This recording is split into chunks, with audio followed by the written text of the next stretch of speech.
Hey everybody, welcome to Eye on ESI, your September September episode.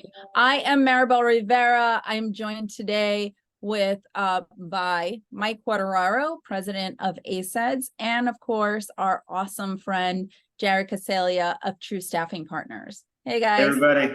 Hey, how's everybody doing on this Good to see you. fine Thursday? First day of school in the Northeast, anyway. For some, I think some started last week, but here goes some housekeeping for everybody. If you've never joined us before, this is an open forum. Ask your questions, join the chat. You can raise your hand, your virtual hand. We are here to answer the questions. It's not about me and Mike and Jared having a conversation to ourselves and just being talking heads. This is really about helping you and navigating what's happening as far as job trends and your career paths. So let's get started. Jared, you've got stats for us. We do. We've got some pretty compelling stats. I mean, I think the first and most notable one is August was the busiest month. We had more offers received for candidates we're representing in the month of August than in any month this year. So things are picking up. The job market is getting busy again, and that's reflected in these additional stats here. You'll also see that 65% of job seekers are still taking their first offer, which is down again from what it was last week, which means people are getting more offers, more than one offer than they were back in the first 2 quarters of this year. And they're considering those second and third offers potentially. They're not just grabbing the first bird in the hand. And that goes for out of work ESI job seekers as well. So that's a significant trend. We're not quite at where we were in Q2 of 2022, where it was down to 55%, but we're not that far. And that's good news for job seekers. That means more opportunity. What's interesting though is make sure if you're getting ready to leave, you're ready to leave, because nobody is getting a counteroffer that we're representing. Companies are still in okay, if you don't really want to be here, let them go and we'll figure out what to do if we're going to replace that person. Chances are that person in ESI is getting replaced by a contractor between now and the end of the year. And we'll get into those stats later in this call. And that's really important, Jared. I just got to interrupt you because a lot of people do the job search thing in order to get that counteroffer. Folks, pay attention. You're not getting the counteroffer. They're going to let you go. Yeah, I mean, I always kind of live and die by a saying, which is it takes a lot more courage to ask for a raise and promotion than it does to hold a gun to your boss's head and ask for a raise then or I'm leaving. So have that courage to have those hard conversations. And if they tell you no, then you know it's time to leave. 100%. And don't waste everybody's time that you're going to be interviewing with and fall in love with you and then not get you because you really, are already in love. Right. And just to be clear, don't wait until you're frustrated. These should be ongoing conversations that you're having. Right. And it can leave a little bit of a sour taste in a hiring manager's mouth if you play this counteroffer game. Well, not just the hiring manager, the one you're leaving and the one that you're staying with, right? The one you're staying with knows that you've cheated. You've, gone and looked elsewhere, and now you've decided to stay, and they're going to be looking to potentially replace you, whether you say you're going to stay or not. And 96% of people, according to the Bureau of Labor Statistics of the United States, wind up leaving or getting fired within 6 months of accepting a counteroffer. So what is the point? Statistically speaking, it's ridiculous. All right. So one other thing, though, to consider is up from 18%, 20% of contractors, we're now up to a 20% mark of people on payroll who got converted into full-time employees this month, which is also good news because it's saying headcount approval is increasing. It's steadily increasing. People are first going to the people they know and have on contract to see if they want to become full-time employees before going to the well and looking to hire from external resources. So that's interesting. Jared, just a point on that, because I know last time we had some questions and I don't know who's here from last. What kind of contractor jobs are those that are converting? In ESI, they're primarily data analysts, which usually includes processing, loading data and running productions is core responsibilities. It's project managers who are managing the lifecycle full EDRM generally of a project. It's forensic examiners on occasion, although that's a smaller populace compared to the first two. It's document review team leads or review manager leads, not necessarily a bread and butter contract attorney, but people that are managing or overseeing those processes. it's potentially legal analytics experts or tool-specific experts, like a relativity infrastructure or a REL 1 or a REL analytics overlay that is now being asked to come in because the demand is high enough that they can supply 40 hours worth of work to a person like that on staff full-time. It's generally things like that.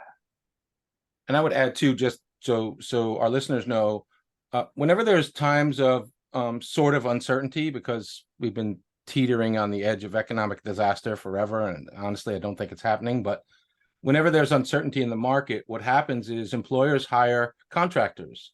And so for those of you who have not done that, for those of you who are in that space, think about that as your extended interview, right? It's an opportunity in some ways to convert to a full-time role.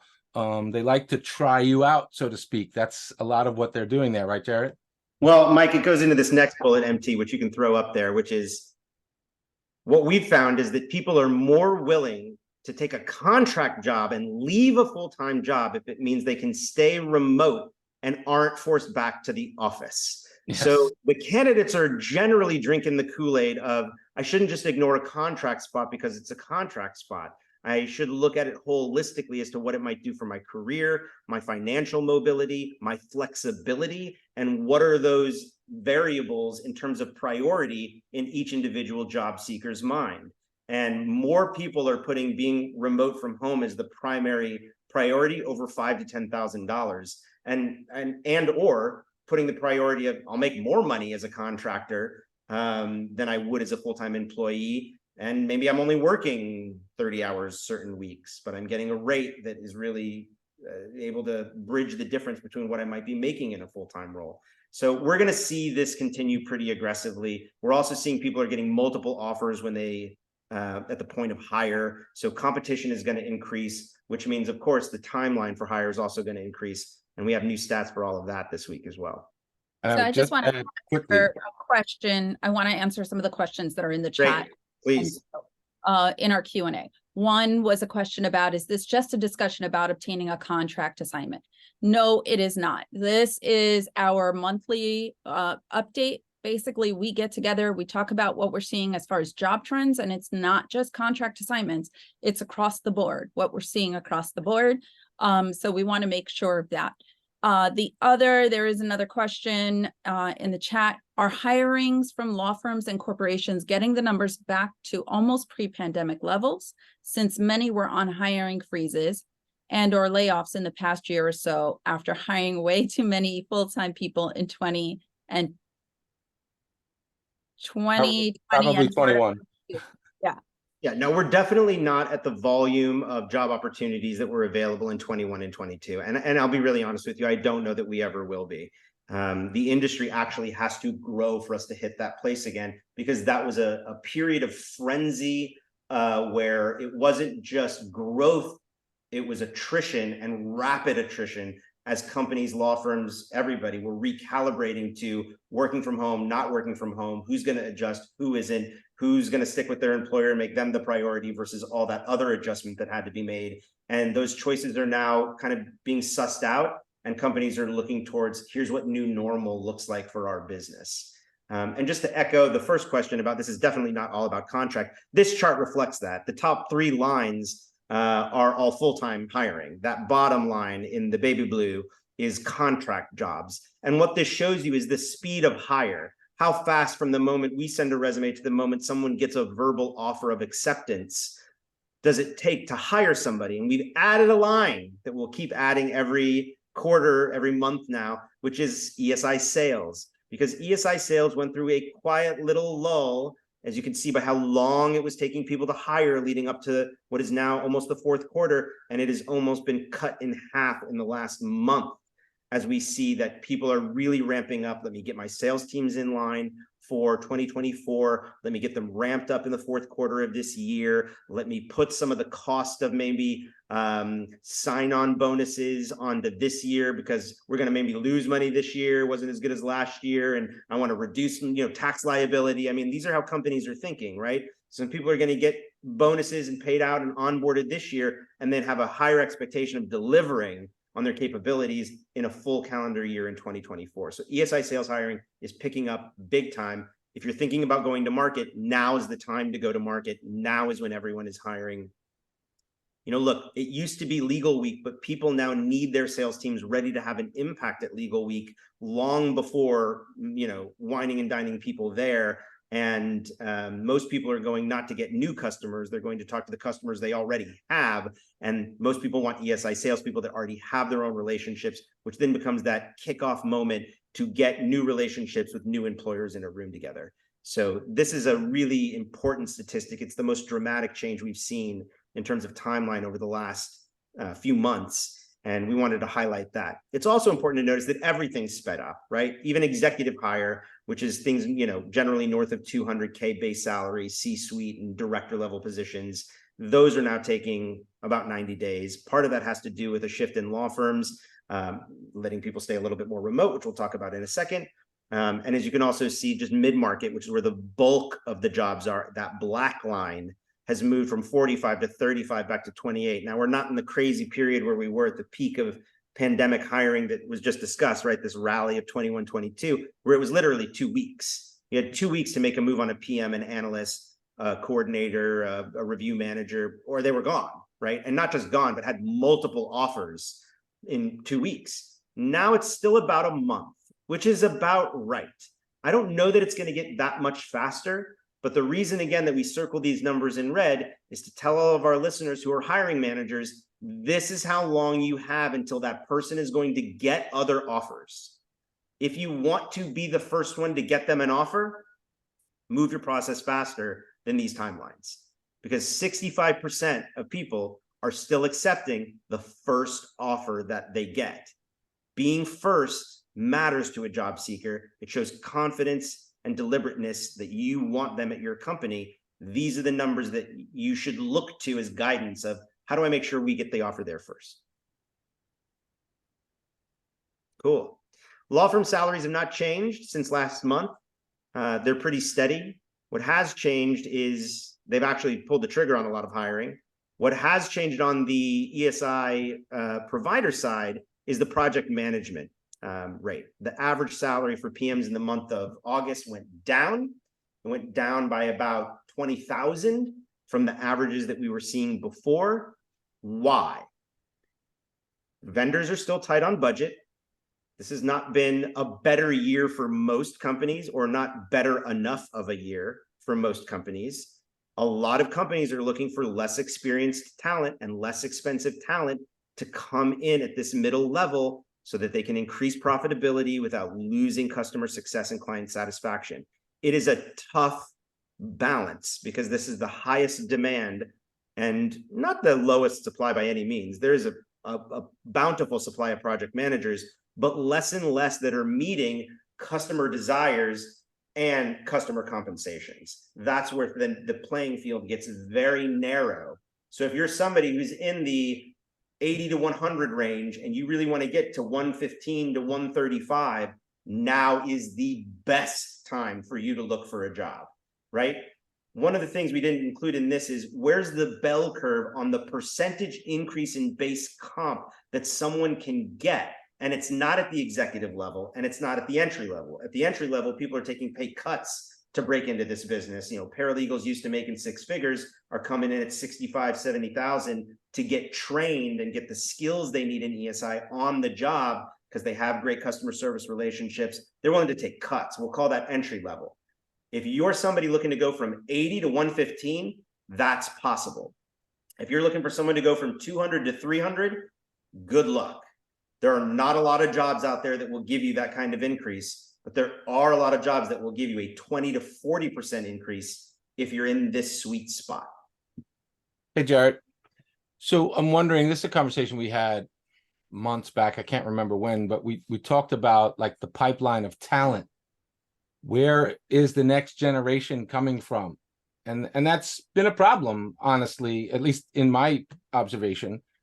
And so I'm wondering if this is reflective of that and suggesting that less senior, I know we say 7 to 10 years for PM, but is a less senior person coming into that role and therefore getting paid less? Yes, but I might call that person more a coordinator, and I'd probably move these years down. It shouldn't say 7 to 10 there. It should say like probably more like 4 to 8 is probably a little bit better. Fair enough. But like 4 years of experience could be 2 years as a paralegal who understands law firms and 2 as an analyst, and now they're ready to be a PM. And yeah, that person could command $125,000 salary. Yeah, 100%. Okay. I think somebody who's, worked really in ESI for 4 years, coordinator, or they've been a PM, but, maybe they're not working on really big projects, or maybe they've never had a managed service customer. It's always been transactional work, right? There are different reasons why somebody might get paid a little more on the spectrum. But yeah, that 7 years of experience may not be exclusively e-discovery. Right? They may have been a doc review attorney for a lot of years, and that counts as experience. And if they've made that transition already, but they've got this wealth, like they can command higher salaries. They've been around the block, and they're going to have a more mature approach to the process, generally speaking. Fair enough. Moving on. So in-office requirements, not much has changed here. Law firms have started being a little more willing to go from 4 to 3 days, but generally speaking, they've been hovering at around 3 days is what we want. Government speaks for itself. They want you in the office pretty much all the time, unless they're state or local. Even they want you in the office most of the time, but there is more flexibility at the state local than there is at the federal level.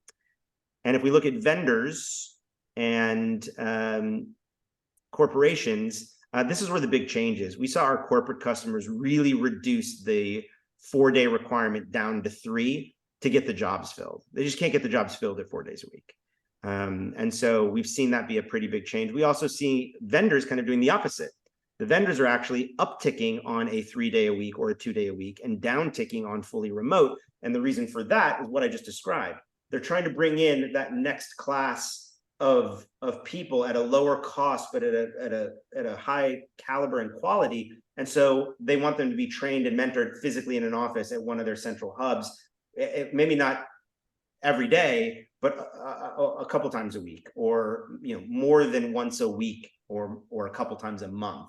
And we're seeing that demand, and we're also seeing people that are getting the jobs being the ones that are willing to do that. So that is a shift we're seeing in the vendor space, and a major shift at corporations. They can't get the jobs filled at 4 to 5 days a week. It just takes too long. Jared, just for clarity, does that incorporate the sort of 3 segments you're working in, ESI, cyber, and privacy, or is that This is just broken down for ESI. Oh, so, good. Okay, good. Yeah, good. if I go if I add privacy, and the numbers do look very different in corporate, and there's going to be a lot more remote possibility, but that also is largely because right now corporations, which have 80% of the privacy jobs, versus in e-discovery, corporations have like 5 to 10% of the e-discovery jobs in the market that are available. Law firms and vendors have all the other. It's not the same in privacy. All the jobs in privacy are generally right now at corporations. Corporations don't have headcount. When you don't have headcount, you turn to contractors. When you turn to contractors, they're not beholden to the same rules that a full-time employee is, which means they can work remote. So you're going to see a lot more remote possibility in privacy, because a lot more of those jobs are contract. And right now in ESI, there's a good healthy mix of contract to ESI, although we'll see in the month of August, as the next slide will show us, that contract staffing actually went up a bit. We're actually ticking at about 61% of the offers accepted are contract. Now, keep in mind, part of that is because contract jobs get filled in 10 to 14 days. So you're seeing them get filled faster, whereas it could take, 28 days to fill mid-market, 100, what was 100 now down to 55 for sales, et cetera, et cetera. It takes longer to fill the full-time jobs, not because the candidates aren't available, but quite frankly, because the hiring teams just move at a slower pace. When it's contract, they tend to make decisions fast. They tend to be deliberate. If they've interviewed 5 people, they're going to pick one they like and go for it. Sometimes with full-time search, very, very picky, right? They could want to see a whole new round of talent because something just doesn't feel right about the person that checks 9 out of 10 boxes. It happens a lot because people are very sensitive about making sure their headcount really matters, and people feel under the microscope for advocating for headcount, filling the job, and then hiring the wrong person will reflect badly on them. So they're being very choiceful in this business, specifically law firms. So that's also what's increasing why we're filling more contract jobs than full-time jobs in the month of August. Got it. I want to just keep us moving along. So Great. Awesome. So yes, this is exactly where we wanted to be. So congratulations, you just launched a professional Thank you. services division. So we're excited about that. It's something that we've all been talking about amongst the three of us and your team about how to help, right? Those who are looking Yep. for jobs. So tell us a little bit more about this new professional services division. Yeah, so this is our first offering that goes, from our business direct to a job seeker customer, with an opportunity for them to take advantage of our knowledge and expertise, not only in the space, but just generally in preparing for interviews and getting your resume ready to go to marketplace. Most people think of us, or most recruiters, as they're going to have a customer, I'm going to give them their resume, they're going to pair us, and they're going to get paid by the customer. This is what we think is a very reasonable fee for you, the job seeker, to come to us and say, hey, I got an interview with a customer that is not yours. I've got an interview with a company you didn't send me to. They are not working with recruiters. They don't have the budget for recruiters. But man, I want the advantage of having a recruiter prepare me for the interview, give me inside baseball potentially about this customer, and help me beat everybody else that's going to interview for this job. And we just have so much to give in that regard that we've now productized it and delivered it as our first offering in the brand of True Professional Services. I think there will be other professional services that we provide over time, but this is what inspired us to give us this one, which is mainly around resume review, interview preparation, and negotiation support if you get an offer. The other thing that people really struggle with, and historically women really struggle with this, is standing up for themselves and negotiating firm on what is the right salary for them based on market research and intelligence. And we can provide all of that to people if they're having to go and negotiate a job for themselves, right? Yeah, and I think part of this. That is a big piece, because I know I am in a lot of women's groups where this is something that comes up on a regular basis. How do you stand up? How do you get the money that you deserve? How do you make sure your resume stands out? So all of those things are and in the conversations that I'm having on a regular basis. So I found that there's two things that inspire confidence in people to negotiate on behalf of themselves, which is a tall order, right? You've got the weight of a company asking you to just stand up for yourself, regardless of your gender. There's two things. One is statistical information, whether it's broad job market intelligence about what the cost of living is in terms of going up, or what my region pays compared to other regions if I'm moving to that geography, or what does this role in my industry pay? We can provide all of that information for you so that you've got statistical backing for what your ask is. The second thing is people get confidence from other people, generally not from within themselves, right? Confidence is a cyclical experience. And so, I'm watching my son go rock climbing yesterday, and he's freaking out. He wants to come down the rope, and we start saying, you can do it. Put your left leg up on the blue rock and pull yourself up. Use your legs. You'll reach that bell. And you know what? He did. And you know what? His confidence will be different because he had that cyclical support. We're going to give you that cyclical support. We're going to help reinforce the good instincts and help you pull back on the wrong ones. Part of negotiation support is also stopping somebody from blowing up a deal and going in and asking for more money than they reasonably should. You're not going to get that. Don't ask for it, right?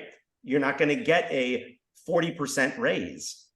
If you want a 40% increase in salary, you need to go look for another job. People don't get 40% raises. It's an unrealistic expectation. And it sounds maybe inflated, but we talk to people about these things all the time. So if you're a job seeker and you feel alone in your search, we're here to help you. This is what really inspired us to do this. Was we're seeing the volume of job opportunities go up. We're seeing the amount of people coming to market going up.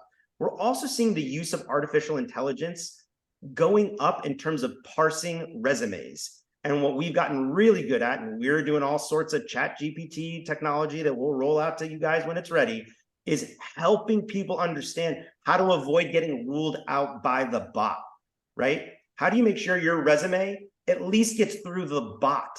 And we will help you do that, both from making sure it's proofread correctly, to making sure it has the right ediscovery keywords on it, to making sure it's organized in a professional manner, to making sure you've got at least 2 sets of human eyes from my staff that looks at close to 1,000 resumes a week on your resume, giving you guidance and sending you updates. All of this is part of this package. We're also seeing ESI sales hiring go up, as we said. Sales is going to be a whole separate kind of preparation for an interview. And there are no better sales professionals than the people on my staff, because recruiting is sales. You got to get the client too, which is sales. And we understand and have represented hundreds of ediscovery salespeople on how to negotiate a salary, how to talk about your experience, how to talk about revenue. We're also seeing the amount of ESI job seekers who have to go and talk to people who don't speak ESI go up, right? Yeah. Smaller firms that are bringing in ESI for the first time, which is where a lot of leadership roles are in today's marketplace. A lot of these people have never really known how to interview an e-discovery candidate, and they're going to market without the help of an agency, and they're interviewing you and coaching you on, here's how to talk to people that don't talk about ESI. Here's really what generally we found that they're looking for, what they need to hear, how you can trigger them in a positive way, how not to scare them. And then, of course, competition is increasing over ESI jobs tremendously. And that's why one of the reasons why people come and do give us job search that are companies is because they want us to bring them the best people and also to advocate for them on their behalf, the same way you want me to advocate for you on your behalf to the customer. What we're seeing go down is employers willing to compete with more cash, which is what happened in 21 and 22, which is why salaries became inflated by nearly 40% over that time. We're seeing the volume of jobs over 150 decreasing in this industry, and that means there's going to be less jobs and more competition. So if you're that executive that's interviewing for a job that's 150, 200 plus, this is a service now that gives you competitive advantage. We're also seeing employers willing to bend on a return to office, not so much happening. So if you're somebody that's trying to advocate for that change because you're so great, we can help you with that as well. What we're seeing that's flat, it's a flat tire, is the budget for recruiters, right? If I had $1 for every company that we reach out to that says, we'd love to use you, we don't have the budget for recruiters. Yeah, I get it, Jared. You're going to get me the best possible people and you're going to do it in 1/10 the amount of time that it will take our internal teams to do it. That's great. I don't have the budget. Well, if you're one of those job seekers that's interviewing for that job where they don't use recruiters, that doesn't mean you don't have to use a recruiter. You can call us and we can help prepare you for an interview to give you the competitive advantage against all the candidates that are out there doing it on their own. Question for you on this, going back to some of what we talked about earlier on the call. So is this also an opportunity for someone who is trying to say, okay, I need to go to my managers and say, I need a job? Is this a good place for them to go to as well? 100%, because those in some ways are even harder conversations to think about and structure and are unique to each individual and the relationship they have with their supervisor. So talking through all the nuance of that dynamic and the details of that relationship, historically, emotionally, is a great opportunity to engage in this service. And MT will show you on the next slide. We've broken the services down into, well, here's the value. I think we kind of went over this, but this is helpful to see. Executives, sales professionals, and early to mid-market. So whether you're entry level or someone that's up to a director level, you would be the early to mid-market. If you're sales, obviously yourself. If you're executive, you're really a C-suite professional that is looking for a different kind of preparation for an interview, right? You may be reporting for the first time to private equity. You may be reporting to a board for the first time in your career. This may be the first time you've interviewed from a director level to a C level, or from a VP, senior VP, into a C-suite position. That requires a different kind of preparation for an interview. So we've broken down the services. You can find all the pricing online at truestaffingpartners.com, but they are broken down into different pricings for these different services. Everything comes with 2 hours of time with a true executive, and a lot of time beyond that goes on behind the scenes with resume review, preparing for the call, et cetera, et cetera. But you actually get 2 hours with us with each of these bookings. Excellent. Awesome. Well, congratulations again. Thank you. This is something I love to talk about. I just finished doing something about this at ILTACon. We've talked about this for the last 2 years, 2.5 years since we've been doing this. So let's talk culture. Tell me about what this webinar is. Tell me how you've done it at True Staffing. Love to hear more about this. Yeah, so I'll say this. We love for people to attend this. Because it's easy to come and talk about, hey, I want to make more money, I want to move myself up. But part of the ways that you do that is by bringing your own brand of culture with you to an organization, or as an organization, using culture to differentiate why people should come and work for you. And for us at True Staffing Partners, internally, this has been something that's really attracted and retained talent for us in our organization. And it was using this really simple piece of technology called Hey Taco. Hey Taco is just a virtual taco. You all have your taco emoji. You add it in Slack or Salesforce to a bit of instant messaging in any channel, and it triggers an award. And there are leaderboards for both receiving and giving tacos. And the intent here is to praise others, right? And to create a culture where good work never goes unseen. We have been using this technology here internally for years, like I think 6 years or 7 years we've had a license. And this was before the pandemic. And we were a completely remote company. We've been completely remote. And we wanted a way to take some of the work that never goes seen, because you're not walking out of a meeting with a customer, walking them to the elevator where everyone can see you come out of the fishbowl, and then coming back into the office and going, nailed it, we got the business. Yeah, break out the champagne, like that doesn't happen when you're in a remote company. But we can do it virtually. Like, hey, this person hopped on a call with a customer of mine and explained something that I didn't understand, and it ensured that we got the offer we needed for a candidate. Thank you, Rachel, right? Taco. Everybody gets 5 tacos a day, whether you're me or anyone else on my organization's staff, which is also creating equity, right? You can't pay everyone in your organization the same amount of money. It's not a realistic way to create equity, right?